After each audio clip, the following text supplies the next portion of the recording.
भगवान शंकर स्वयं कैलाश छोड़कर, काशी छोड़कर आपकी रेवाड़ी में आकर निवास कर रहे हैं।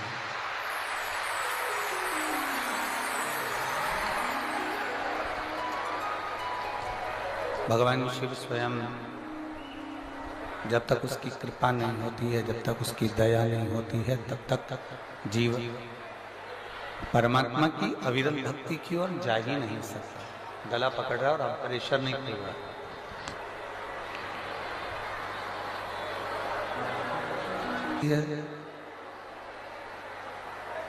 जो ये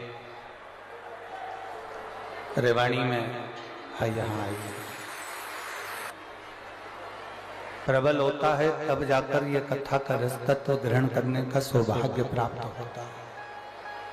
कोई पुण्य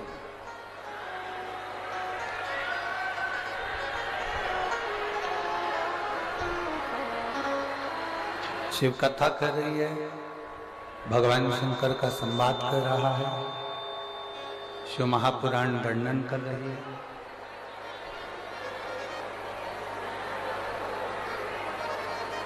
चौरासी लाख योनियां कटने के बाद में ये मानव की जो देह है बड़ी मुश्किल से प्राप्त होती है, बहुत मुश्किल से। और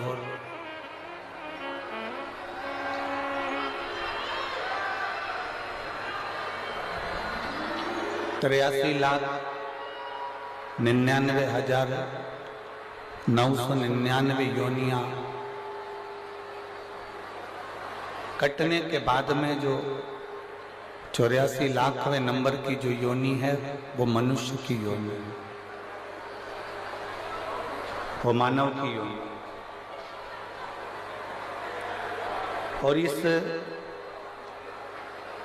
योनि में अगर परमात्मा की भक्ति धारण करने का यदि सौभाग्य मिले, इस मानव की देह के अंतर्गत यदि भगवान का भजन करने का सौभाग्य प्राप्त हो, एक क्षण भी यदि परमात्मा की अविरल भक्ति प्राप्त करने का सौभाग्य हो, तो ये मानकर चलिए कि आप कोई साधारण नहीं है।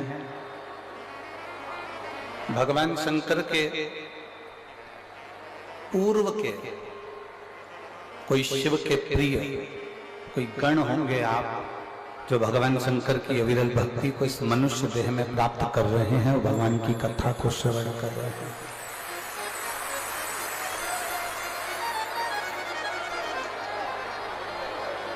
बिना प्रभु कृपा से, बिना मेरे भोलेनाथ जी की दया के, बिना मेरे शंकर की करुणा के बिना एक क्षण भी अगर कोई सत्संग की ओर जा ही नहीं सकता। देखिए, एक प्रसंग देवराज का आता है शिव महापुराण के अंदर।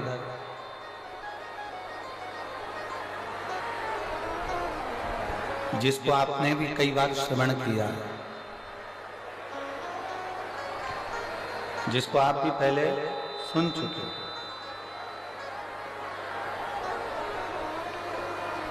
उस देवराज ने कोई पुण्य का कार्य नहीं करा था, कोई सत्कर्म नहीं करा था, कोई अच्छा कार्य देवराज नहीं करा था। ना उसने भजन किया, ना उसने कीर्तन किया, ना उसने मंत्र जाप किया, ना उसने नाम जाप किया, ना उसने स्मरण किया, ना कभी भगवान शंकर के मंदिर गया, ना भगवान शंकर के मंदिर में जाकर एक लोटा जल चढ़ाया। कोई पुण्य का कार्य उसने नहीं किया। शिव महापुराण की कथा एक बहुत सुंदर संवाद करती है कि आप कोई अर्चना नहीं जानते, आप कोई पूजन नहीं जानते, आप कोई आराधना नहीं जानते, आप कोई भगवान को प्रार्थना करना नहीं जानते, आप भगवान से कोई विनय करना नहीं जानते, आप भगवान को रिझाने का कोई मंत्र नहीं जानते, आप कोई तप करना नहीं जानते, आप कोई बहुत लंबे व्रत करना नहीं जानते, आप भगवान को रिझाने के लिए कोई साधना करना नहीं जानते, आप भगवान को रिझाने के लिए बहुत सारा आडंबर या बहुत सारा धन कुछ भी देना नहीं जानते, शिव पुराण कहती है उस समय पर एक बात अपनी चित्तवृत्ति में बिठाओ कि एक लोटा जल लेकर महादेव के मंदिर में जाओ। ये सारी तप साधना, सारी आराधना वो एक लोटे जल से हमें प्राप्त हो जाती है।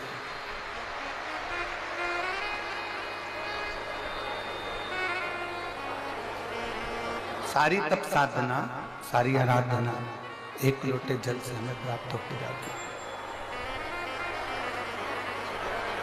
गला पकड़ रहा बहुत। एक लोटे जल से ये सारी तप साधना प्राप्त हो जाती है। बहुत लंबे व्रत करने की भी जरूरत नहीं पड़ती, बहुत लंबी साधना करने की भी जरूरत नहीं पड़ती, बहुत लंबी आराधना करने की भी जरूरत नहीं पड़ती।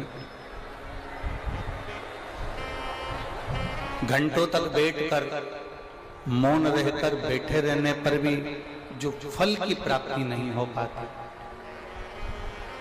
शिव महापुराण की कथा कहती है वो केवल एक लोटे जल से जीव को प्राप्त हो जाता है। सारी समस्या का हल, जम के बोलो जरा, सारी समस्या का हल बोल बम का नारा है। आप जितनी धैर्यता के साथ में आपको अपना जान लेता है, शिव आपके हो जाते हैं और आप शिव के हो जाते हैं।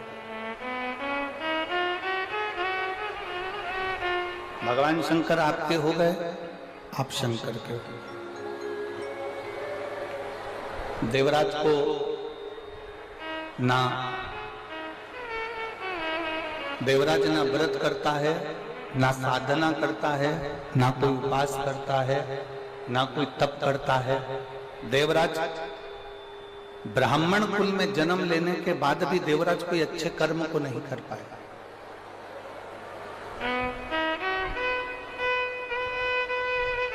कोई अच्छा कर्म देवराज ने नहीं करा। ब्राह्मण कुल में जन्म जरूर ले लिया, ब्राह्मण कुल में पैदा जरूर हो गया, ब्राह्मण कुल में उसका जन्म जरूर हो गया, पर अच्छा कर्म नहीं कर पाया।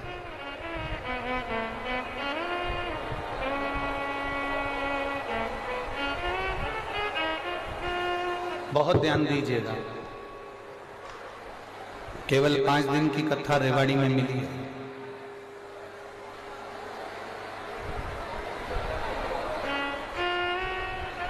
पांच दिन की कथा में 3 घंटे की कथा, और 3 घंटे की कथा में भी आधा घंटा आशीष भैया लेते हैं और 2.5 घंटा हमको प्राप्त होता है। वो 2.5 घंटा भी यदि आपने अपना मन लगाकर, चित्त लगाकर, हृदय लगाकर बाबा से अपने दिल की बात स्मरण कर कर यदि कह दी और बाबा को अपने दिल में बिठा लिया और बाबा के दिल में आप बैठ गए, तो ये मानकर चलना कि 5 दिन की कथा ना जाने हमारे कितने जन्मों के आनंद को करा सकती है।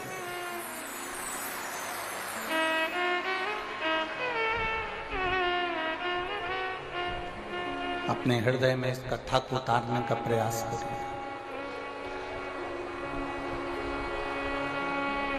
अपने हृदय में ये कथा को बिठाने का प्रयास करें।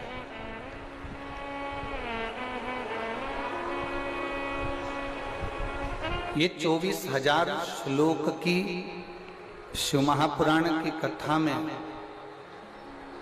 एक अंश मात्र, केवल एक अंश मात्र, शिव भक्ति भी बहुत है।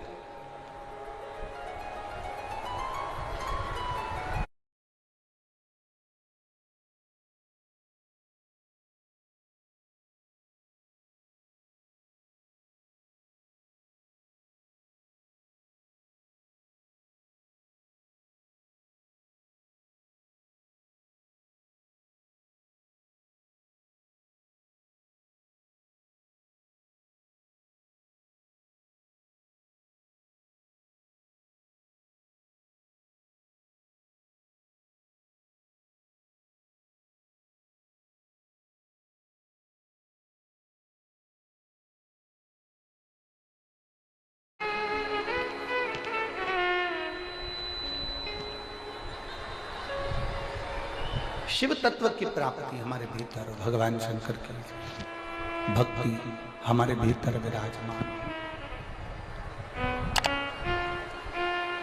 जब भगवान शिव की भक्ति हमारे भीतर विराजमान होगी तब हमें कहीं जाने की जरूरत नहीं पड़ेगी, किसी भी स्थान।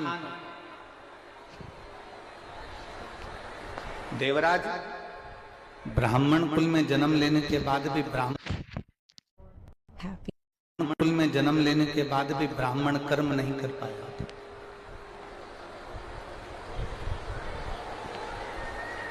ऐसे संसार में ना जाने कितने लोग हैं जो जन्म तो ले लेते हैं पर कोई अच्छा कर्म नहीं कर पाते। सुनील जी, हम आपको साधुवाद देते हैं, रेवाड़ी में ढेरों लोग होंगे जिनके पास में करोड़ों का धन होगा पर मेरे महादेव की कथा नहीं करवा पाए। कहीं आपके पूर्वजों का पुण्य होगा, आपके माता पिता का पुण्य होगा जो देवादिदेव महादेव की ये 5 दिवसीय कथा आपके ऊपर, आपके पूर्वजों की, आपके माता पिता की, कहीं घर के बुजुर्गों का आशीर्वाद हुआ होगा जो ये कथा आपके रेवाड़ी में पहुंची।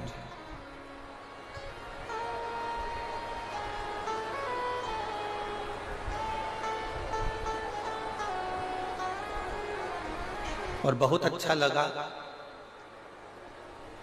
जब भी हम कहीं कथा करने जाते हैं सुनील जी, तो कोई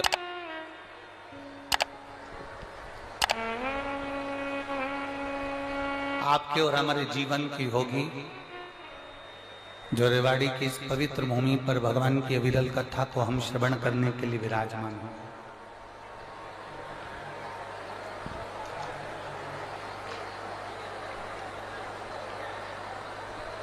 को प्राप्त करने का जहां सौभाग्य हमें मिला। देवराज भले ब्राह्मण के घर में जन्म ले लेता है पर ब्राह्मण के घर में जन्म लेने के बाद भी देवराज की चित्त वृत्ति, देवराज का मन भगवान की ओर रीझता नहीं।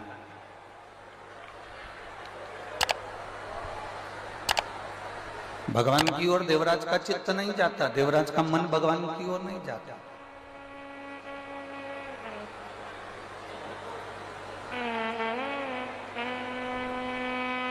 हरिद्वार गए होंगे, हरिद्वार में छोटे छोटे बच्चे एक रस्सी में एक चुंबक को बांध लेते हैं। आप लोगों ने देखा है कि नहीं देखा है? बोलो तो जम के, देखा है? बच्चे एक रस्सी में चुंबक को बांधते हैं और वो चुंबक को बांधने के बाद बच्चे उस रस्सी को गंगा जी में डालते हैं। वो चुंबक गंगा जी में उसको हिला रहे हैं, उसको घुमा रहे हैं।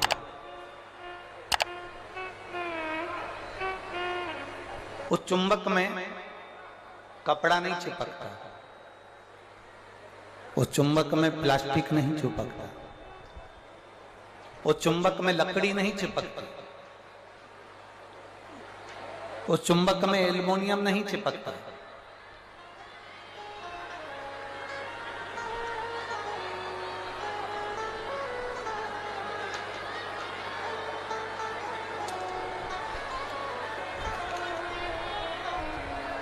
उस चुंबक में कपड़ा नहीं चिपकता, उस चुंबक में लकड़ी नहीं चिपकती, उस चुंबक में प्लास्टिक नहीं चिपकता।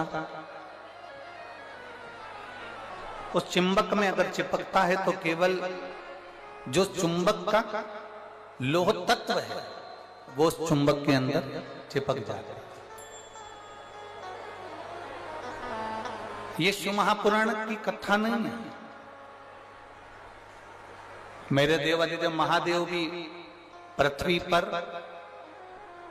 जैसे गंगा जी में कोई बच्चा डोरी बांधने के बाद में चुंबक को पटकता है, उससे लोह तत्व चिपकता है, उसी तरह मेरे देवादिदेव महादेव ने भी डोरी बांधकर इस शिव महापुराण को पृथ्वी पर डाल दिया है और जो शंकर भगवान के गण हैं, जो भगवान शंकर के उपासक हैं, जो शिव भक्ति को जानने वाले हैं, वो इस चुंबक से चिपकते चले जाते हैं और बाद में शंकर के होते